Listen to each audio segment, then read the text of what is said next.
Eliman Anne, bonjour. Bonjour. Alors, vous êtes originaire du Mali.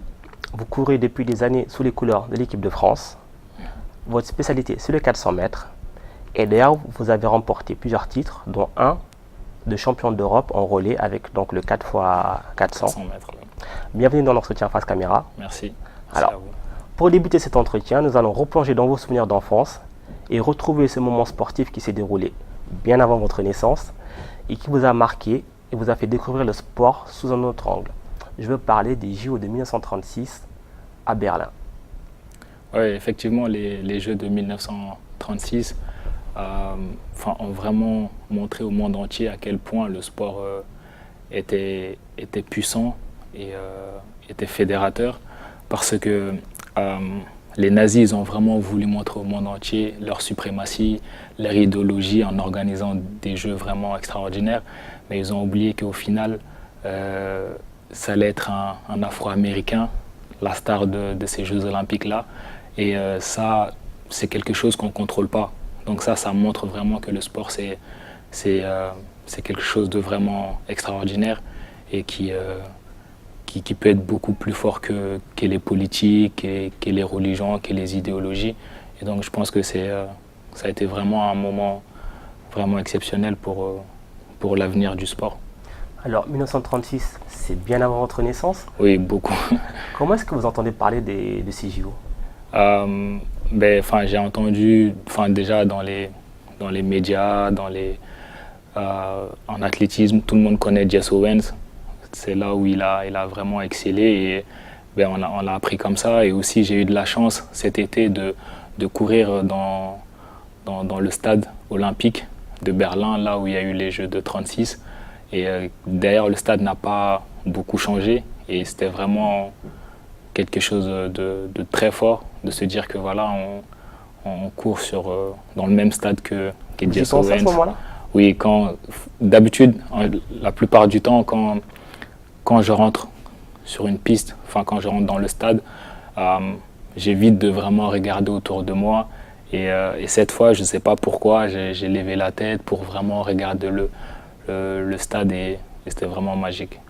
Alors, quand on parle des Jeux de 1936, il y a un nom qui revient forcément, d'ailleurs vous l'avez évoqué, c'est Jesse Owens. Jesse Owens. Qu'est-ce qu'il représente pour vous?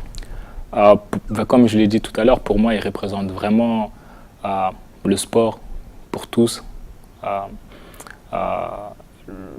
Le sport qui fédère les peuples. Et moi, je trouve qu'il véhicule vraiment bien cette image-là. Qu'est-ce que vous trouvez qui est le plus marquant chez lui lors de ces Jeux? C'était peut-être les performances sportives, ou alors plus vraiment même le contexte pur, parce que c'est Jesse Owens, l'Afro-Américain, qui se dresse face à l'Allemagne nazie. Les deux, parce qu'au niveau performance, il a été très très costaud. Parce qu'il y a des études qui montrent que même s'il était de maintenant, il aurait été très fort aussi, or qu'à l'époque, les équipements n'étaient pas forcément pareils au niveau de la recherche. C'était pas du tout pareil dans le sport maintenant.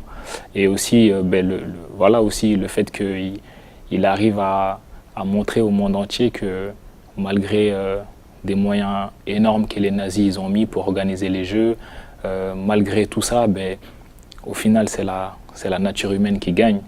Et je trouve ça très beau. Alors, au rayon olympique aussi, il y a un autre grand moment qui s'est déroulé quelques années plus tard.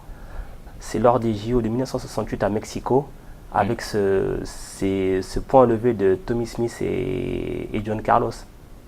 Là aussi, c'est marquant pour vous. Oui, là c'est marquant, mais sauf que là, c'est devenu beaucoup trop politique. Et moi, je pense que à ce moment-là, dans le monde, c'était beaucoup plus compliqué de s'exprimer, exprimer ses opinions comme ça. Après, je trouve que c'est important que les Jeux Olympiques restent quand même un moment sportif. Et même si on sait que derrière, il y a beaucoup de politique derrière, mais que ça reste quand même un moment de sport. Et ce qu'ils ont fait, je trouve que c'était tout à fait normal. Ils ont défendu leur cause comme ils pouvaient. Et je pense que voilà, c'était quelque chose qui faisait souffrir des millions de personnes. Et je pense qu'ils se sont exprimés pour tous ces gens-là. Donc à partir de ce moment-là, je pense que les sanctions qu'ils ont eues derrière ont été, enfin même pas un peu, ont été trop exagérées. Parce qu'ils n'ont pas fait ça que pour eux, ils ont fait ça pour toute une population. Donc, Alors, pour vous, ou du moins d'après vous, où doit s'arrêter la frontière entre politique et sport? vous savez, par exemple, les Jeux Olympiques, j'ai participé aux Jeux Olympiques de 2016 et c'était mes premiers Jeux Olympiques. Et avant ça, avant les Jeux Olympiques, je ne voyais pas réellement le lien entre le sport et les politiques. C'est aux Jeux où j'ai vraiment compris qu'en fait, en tout cas au championnat du monde, le championnat d'Europe, c'est vraiment pour le sport. On est là pour représenter notre pays. Mais aux Jeux Olympiques, c'est quelque chose d'autre. On sent beaucoup plus la présence de l'État. On sent que c'est beaucoup plus... je ne sais pas comment dire, C'est lourd à porter? voilà, c'est lourd à porter. C'est vraiment différent. Or que, au final, aux Jeux Olympiques, on court avec les mêmes adversaires qu'au championnat du monde, au championnat d'Europe. Mais quand on arrive aux Jeux Olympiques, c'est vraiment quelque chose de différent. Il y a les États, ils sont beaucoup plus impliqués là-dedans. On ne représente pas seulement notre sport, on représente le pays entier. Je ne sais pas, c'est un sentiment vraiment bizarre. C'est beaucoup plus lourd, les Jeux Olympiques. Et c'est là où on voit vraiment à quel point la politique intervient dans le sport. Alors, toute autre chose à présent, moment de légèreté dans cet entretien. Parmi les sportifs que vous appréciez bien, il y a un certain N'Golo Kanté. Oui. Alors, pourquoi? Parce qu'il est malien comme vous ou parce que c'est sa personnalité qui... Déjà, ouais, parce qu'il est malien et pas seulement parce que je trouve qu'il est tellement humble, qu'il est tellement gentil, tellement humain. Des fois dans le sport, c'est très difficile d'être humble comme ça parce que vous savez, on est tellement idolé des fois, je comprends même pas pourquoi des jeunes qui sont fans, qui sont derrière vous, et donc si on fait pas attention, on prend très vite la grosse tête. Encore plus dans le foot, c'est un autre monde, c'est juste incroyable. Et je me dis, malgré tout ça, il arrive quand même à rester humain, à rester humble et tellement gentil. Et je me dis, c'est incroyable. C'est incroyable comment il arrive à rester cool comme ça. Et je trouve que c'est vraiment incroyable. Alors, ayant des bons souvenirs, on va évoquer cet événement, cette course qui vous a procuré votre première grande émotion sportive. Je veux parler de votre titre de champion de France. Ouais, mon titre de champion de France en 2013 en salle, ça a été beaucoup plus important pour moi que d'être champion d'Europe. Parce que, pourquoi? Parce que je revenais... je traversais une période vraiment compliquée. Je suis arrivé au championnat de France avec le 12e meilleur chrono français. Donc sur les papiers, je ne rentrais même pas en finale. Je me rappelle, j'ai vu un entraîneur qui m'a dit, en se moquant de moi, déjà il faudra que tu rentres en finale. Et juste la veille des championnats, et j'étais beaucoup stressé. À ce moment-là, j'étais beaucoup seul. Je traversais une période un peu compliquée. Et donc je suis arrivé à ce championnat, personne s'y attendait. Dès les séries, je fais le meilleur chrono de la saison, donc le meilleur performance français de l'année. Et déjà, ça a surpris tout le monde. Et le lendemain, je gagne le titre en faisant les minima pour le championnat d'Europe. Donc personne s'y attendait. Et ça a été vraiment incroyable parce que à ce moment-là, vous savez, des fois les sportifs, on est tellement laissés de côté que plus personne croit en vous. Tout le monde vous dit c'est fini, il ne reviendra plus. Et là, vous revenez beaucoup plus fort et tout le monde dit waouh. C'est une revanche? Ouais, et ça a été vraiment une revanche. Et aussi, un an avant, je voulais pas faire les championnats de France. J'ai voulu me préserver. Et aussi, pareil, on m'a dit, à ce moment-là, il y avait beaucoup d'athlètes qui étaient blessés. Et on m'a dit, c'était ta seule chance d'être champion de France. Donc, en quelque sorte, en me disant, en gros, je ne pouvais pas être champion de France si tout le monde est en forme. Et ça aussi, c'est quelque chose qui m'a remonté beaucoup. Et arriver un an après, être champion de France en présence de tout le monde, et aussi, ça a été une fierté. Qu'est-ce qui se passe dans la tête quand on franchit la ligne d'arrivée en premier et qu'il y a tout ce qui s'est passé cette année écoulée qui ressurgit? La fierté. La fierté de dire ok, on a fermé des bouches. et aussi la satisfaction de dire tout ce travail qu'on a fait, toute cette souffrance à l'entraînement, enfin ça paye. Et on est vraiment fiers et contents. D'ailleurs, c'est encore plus particulier pour vous quand on voit tout le chemin que vous avez parcouru. Exact. Vous qui êtes né au Mali, à Ségou, c'est bien ça? Exact. Et qui est maintenant devenu champion de France, c'est fou, non? C'est fou. Quand j'étais petit, déjà, mon père il me le dit souvent. Il me dit de tous mes enfants, j'aurais jamais cru que tu aurais pu être sportif de haut niveau. Et pourquoi ça? Parce que je n'étais pas du tout sportif quand j'étais petit. Et je n'étais pas du tout destiné à ça en fait. Pas du tout. Pas du tout, du tout. Au début, quand je disais à ma famille, rester là-bas, que je faisais un peu de sport, que j'avais un bon niveau, ils me disaient, mais il raconte n'importe quoi.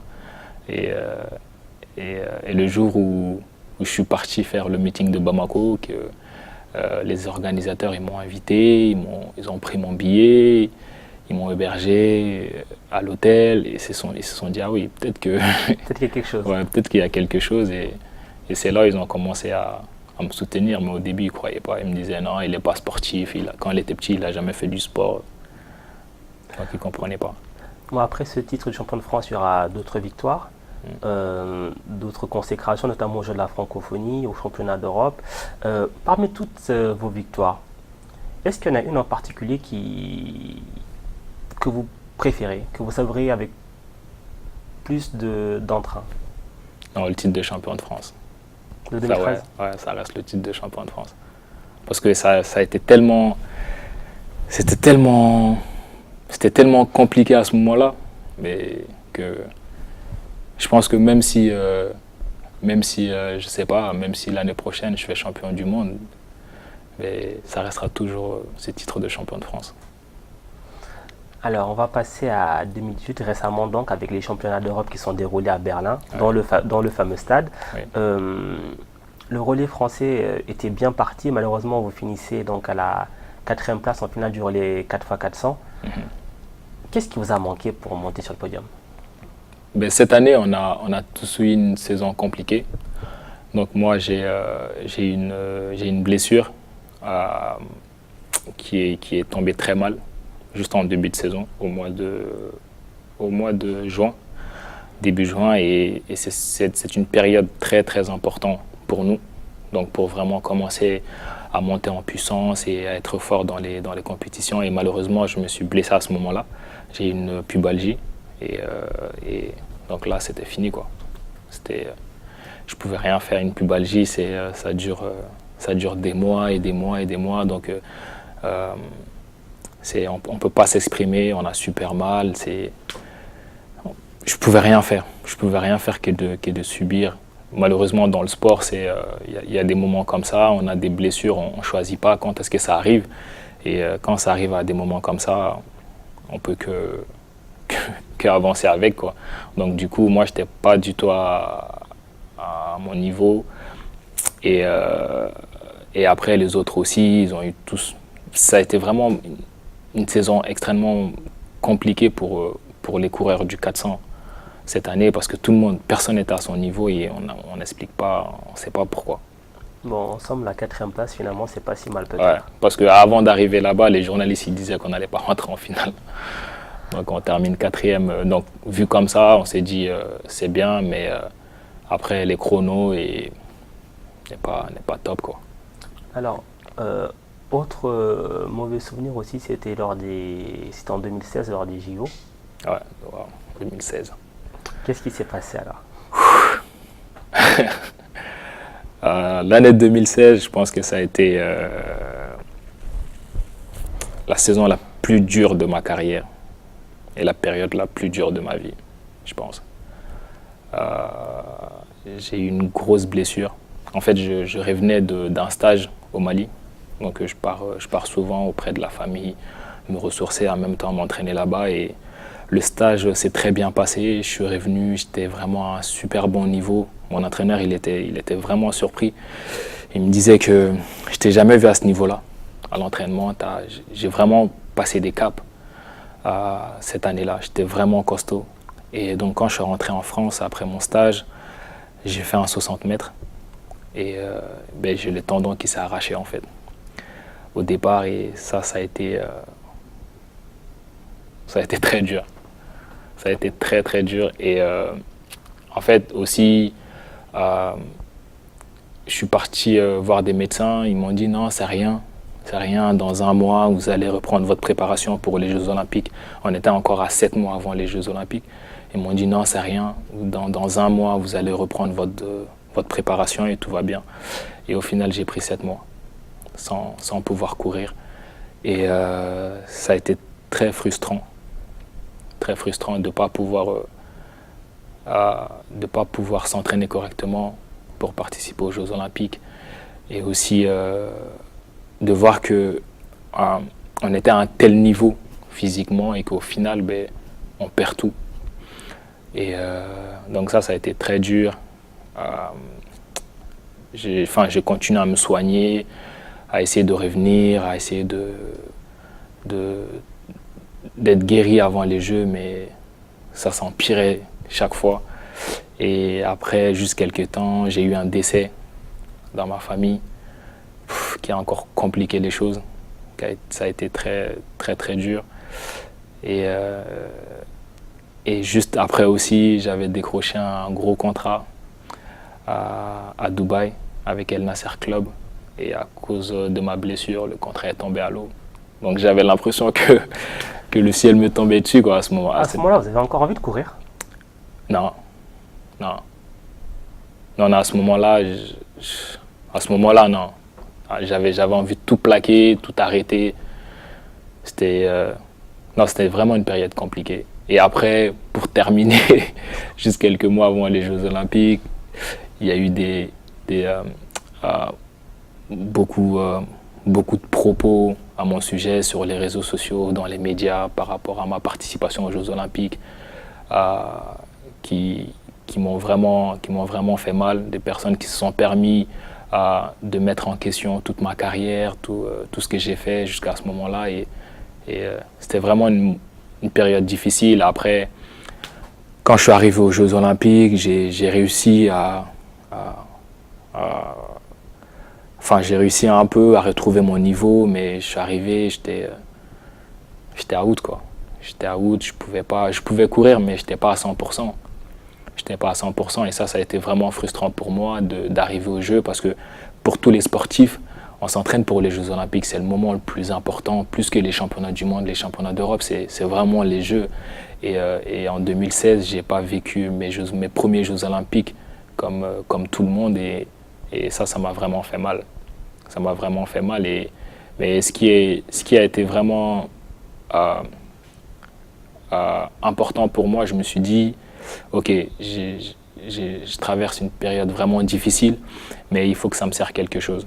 Il faut que ça m'aide à être plus fort dans la vie, ça me pousse à avancer vraiment. Et donc c'est ce que j'ai fait, et je me suis servi de cette période-là pour revenir beaucoup plus fort.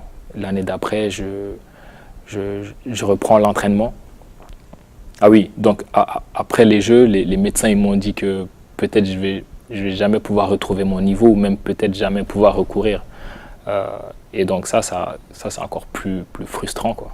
C'est encore plus frustrant, mais je me suis pas trop pris la tête. Je me suis reposé pendant un mois après les Jeux et j'ai repris l'entraînement tranquillement, sans vraiment pression. Et l'année d'après, j'ai fait une saison énorme. j'ai battu mon record, je me suis qualifié au championnat du monde, j'étais parmi les meilleurs Européens et personne s'y attendait, quoi. Personne, même moi, personnellement, je ne pensais pas que j'aurais pu faire ça après une telle blessure. Et c'est là où je me suis dit, en fait, j'ai vraiment de la chance. J'ai vraiment de la chance par rapport à d'autres personnes parce que c'est une blessure qui met fin à la carrière de pas mal d'athlètes. Et moi, j'ai quand même réussi à revenir après et je me dis que j'ai de la chance. Surtout que c'est pas encore fini parce qu'il y a Tokyo 2020 qui se profile déjà. Ouais, Tokyo 2020. Peut-être le bon moment cette fois-ci.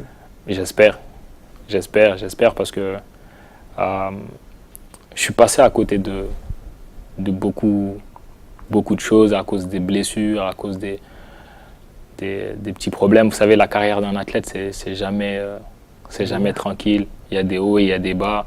Il faut faire avec. Et pour l'instant, c'est vrai que j'ai eu des titres, j'ai eu des bons moments dans l'athlétisme, mais je pense que je ne suis pas encore arrivé au top. Je n'ai pas encore réalisé ce que je dois réaliser dans l'athlétisme. Il manque ce petit truc des Voilà, Jeux. ce petit truc des Jeux. Je le dis toujours, mes premiers Jeux Olympiques, on me les a volés.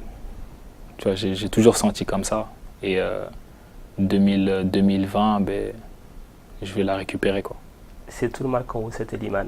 Et merci. Merci beaucoup pour cet entretien. Merci.